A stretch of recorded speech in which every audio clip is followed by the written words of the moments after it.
What makes a good assessment? Objective questions. Welcome to the fourth of a series of video presentations which have been put together by Alpha Plus Consultancy with support from EEF and in partnership with the British Council and CBSE.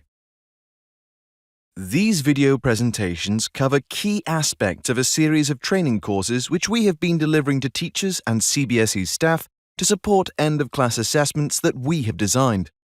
These end-of-class assessments are for English reading, maths, and science for classes 6 to 10. In this video, we will be looking at the different types of objective questions, their features, and the difficulties in using and writing them. There are numerous different types of objective questions, but the one thing they all have in common is that there is a single, definitive, correct answer. They normally ask students to carry out a single task and are awarded a single mark. They are often used to assess lower-order skills such as recall of knowledge, but can easily assess application of knowledge by using contexts and, with care, can be designed to assess higher-order skills such as analysis or evaluation. Objective questions are used for a variety of reasons. They allow an assessment to sample broadly across the domain, and they can be marked by a computer using rules so that the marking is very reliable. This is particularly important for high-stakes exams, where the results determine the future for students, and marking reliability is essential. Objective questions differentiate by demand. That is, you can design harder and easier questions, and using a mix of questions of different demand, you can create assessments which appropriately assess students of different abilities. The most common type of objective question are multiple-choice questions, though others are widely used in different contexts, and computer-based tests allow a great variety of question types, such as drag and drop, which can be enabled by the IT systems. There are 4 different types of objective questions we are going to look at, as these are the ones which lend themselves to paper-based assessment. Whilst all have some merit, some are more problematic to use than others, and we will explore the reasons for this and why we have chosen to mostly focus on multiple-choice and gap-fill questions in the CBSE end-of-class assessments. Multiple-choice questions require students to select an answer from a list. If they are asked to select more than one answer, these are referred to as multiple-response questions. True or false questions ask students to judge whether statements are true or false and come in a variety of forms. They include assertion reasoning questions, which assess whether students can evaluate whether a statement is explained by a reason given. Matching items require students to match pieces of information between 2 lists and can come in a variety of different forms. Close or gap-fill questions require students to identify an answer from a list that is to be inserted into a gap in a sentence. For all of these question types, the students are asked to select an answer from a defined list of some sort. This means that it is crucial that the different options provided for students to choose from are clear and unambiguous. This actually makes it much harder to write good objective questions than a short answer or extended response ones, where the student supplies their own answers. We will start with multiple-choice questions, as these are most commonly used. The stem is a statement of the question or problem to be answered, with any supporting information, such as the context for an application question. The options are a list of possible answers. The options should be in a logical order, alphabetical or ascending numeric, etc., to ensure that students don't try and guess the answer using clues from the order the options appear in. The key is the correct option. Distractors are the incorrect but plausible alternative options to the key. Multiple-choice questions can have sources such as text, diagrams, or tables of data which the students can use to answer the question. It is important that there is only one correct key in a multiple-choice question.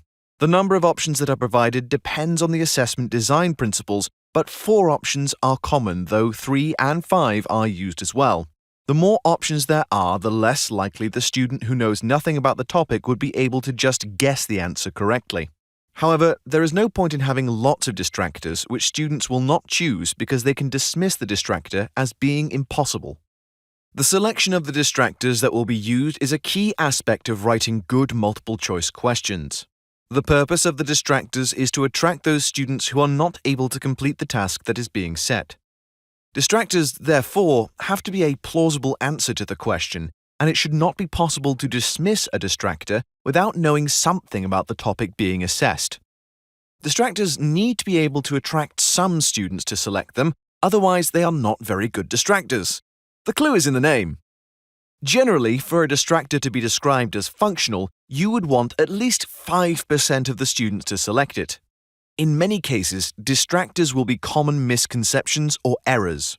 For example, in maths where there is a calculation, the distractors should be answers which are calculated when common mistakes are made in the calculation method. Looking at the graph which shows the proportion of students who selected each of the options to a 5-option multiple-choice question, you can see that very few students chose option A. You would not describe this as being a functional distractor. Looking at option C, which is the key, you can see that more students selected it, but that option D was a strong distractor as a significant number of students chose this. About 40% of the students chose option C, so it is quite a demanding question, and it separates out the most able students from the weakest. For a distractor to be possible, it must be part of the syllabus that the student has studied, so they should be familiar with it, and there should be no inadvertent clues that it cannot be a correct answer. We will look at what these clues might be in a moment. Hanging stem questions are a specific type of multiple-choice question. Instead of asking a direct question, the stem is an incomplete statement, and the options are the answers that complete the statement. An example is shown. It is worth noting that the reading demand of hanging stem questions is higher than the reading demand of direct questions, and you may therefore end up penalizing poor readers who know the answer but struggle to engage with the question. For this reason, it is better to ask a direct question rather than using hanging stem, though this is not always possible. For hanging stem questions, the options start with a lowercase letter, unless they are proper nouns, and end with a full stop as the options complete the sentence, unlike direct multiple-choice questions. Multiple response items are a variation on multiple-choice items, where the student is asked to select more than one current answer. Therefore, they have multiple keys. In the example shown, the student is asked to select 2 answers from a choice of 6 options. The number of answers to select and options can vary, but 2 from 5 or 2 from 6 options and 3 from 8 are common. There are a number of challenges in writing these items, not least of which is producing plausible distractors. A decision about how the items should be marked is needed. Should each correct option be awarded a mark? Or should just 1 mark be available for getting all the keys correct? Or should the number of incorrect options selected be taken away from the number of keys selected? The most common approach is to award 1 mark for all correct keys being selected. If this is the approach taken, then the demand of these questions is generally much higher than for multiple-choice questions, as there is more likelihood of a student selecting an incorrect option and not scoring a mark. We will now look at some problems in writing good multiple-choice items. These are illustrated with nonsense items or items which are easy to engage with. Have a look at the question and see if you can identify the key and what the problem with the question will be.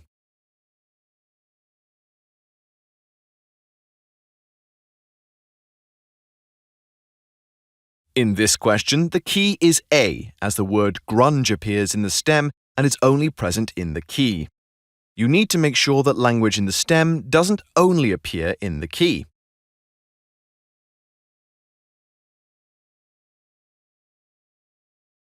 In this question, the key is B.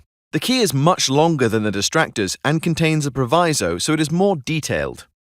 You should make sure all options are approximately the same length and have similar levels of detail.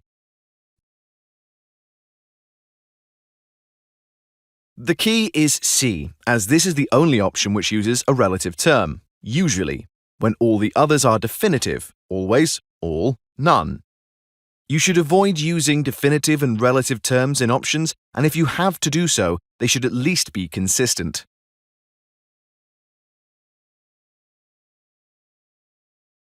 The key is D, as it is the only option which is grammatically consistent with the stem.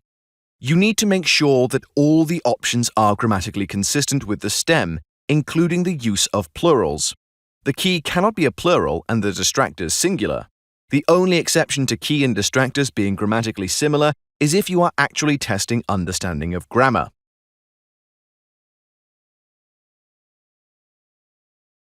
The key is B. Not only is this the shortest option, but it is the option which contains runge, and this appears in all of the options. You need to make sure that the key does not contain content which overlaps with all of the options. The key is B, but it is easy under the stress caused by assessment conditions for the student to miss the word not in the sentence, even though it is in bold. The student would read the question as which of these is most likely to be responsible, and then not look any further than option A and select this. Using negatives in questions can be problematic and should be avoided wherever possible.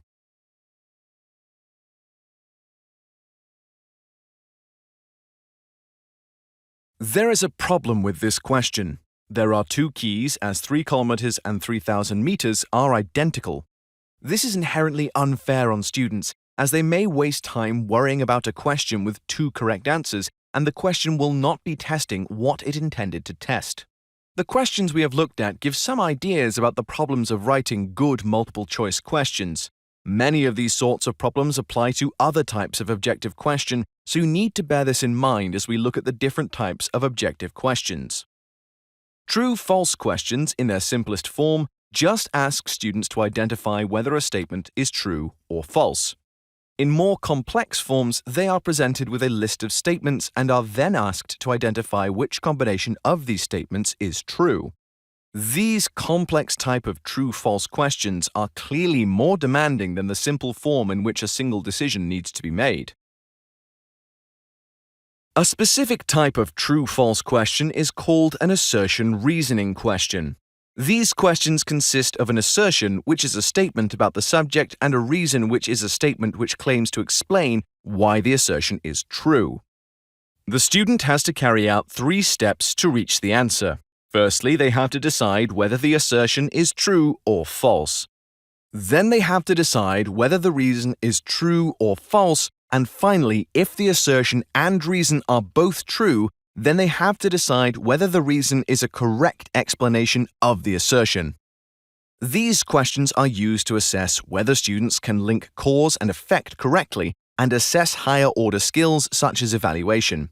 However, they are very hard to write and complex for students to answer. There are a number of limitations of true-false type questions. In the simplest form, they are only really able to test recall of facts. They often have to use categorical statement in the stem to make sure that there is a single clear answer.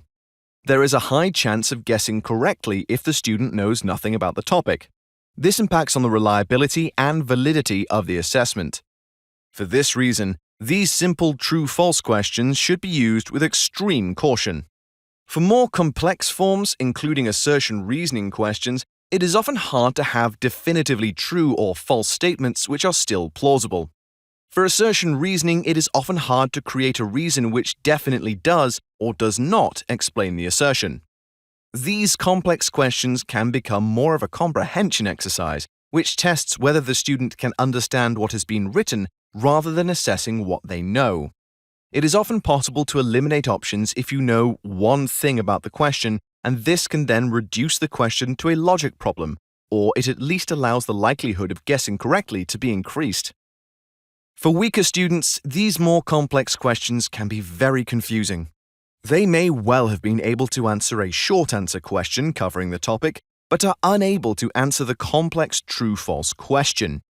In these cases, the question is getting in the way of letting the student show what they know and can do, and this has an impact on the validity of the assessment. For these reasons, the more complex true-false questions should not be used to assess younger children, and we decided to avoid using them in the end-of-class assessments. Matching questions require students to match information from one list with that in another list. For example, a list of terms to be matched with a list of definitions. They can take a number of forms, such as a table which has to be ticked, or 2 lists where the student draws a line between the correct terms. The example shows a table which requires the student to match the description of a communication method with a type of communication. In this case, there are 2 tasks required and 3 possible options to choose from. Normally, there is 1 mark for each correct match made. When designing matching questions, the lists should always be from the same categories, e.g. definitions, pieces of IT equipment, processes, etc. If this is not the case, then it will narrow down the options for students to logically choose from. There needs to be clear instructions to the students about what they must do to answer the question, and it should be clear what the context of the question is. There should not be too many tasks for the student to complete, and the number of possible questions should be manageable. A rule of thumb would be between 2 and 4 questions and up to 7 options to choose from. If there are too many questions, it risks over-assessing the content, as it is likely that the questions will focus on the same content area, and this could impact on the sampling of the domain. The approach to the questions is that each possible option could be used once, more than once, or not at all. This stops the students from eliminating the answers they have used for some questions to help with an answer they do not know for another question, and stops the question becoming a logic problem. In order to ensure that students always have a choice to make, there should be at least 1 more option than there are questions to answer.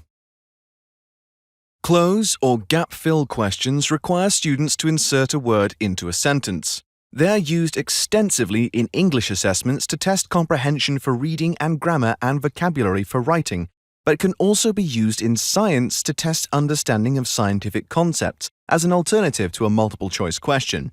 The example shows a test of student vocabulary and grammar. The same challenges in writing multiple-choice questions apply to writing good gap-fill questions. In some cases, gap-fill questions are used without options for students to choose from. In these cases, they are not objective questions but short-answer questions, as they require the students to create an answer, and there may be a number of acceptable alternatives that they could give. In the next video, we will look at short-answer questions.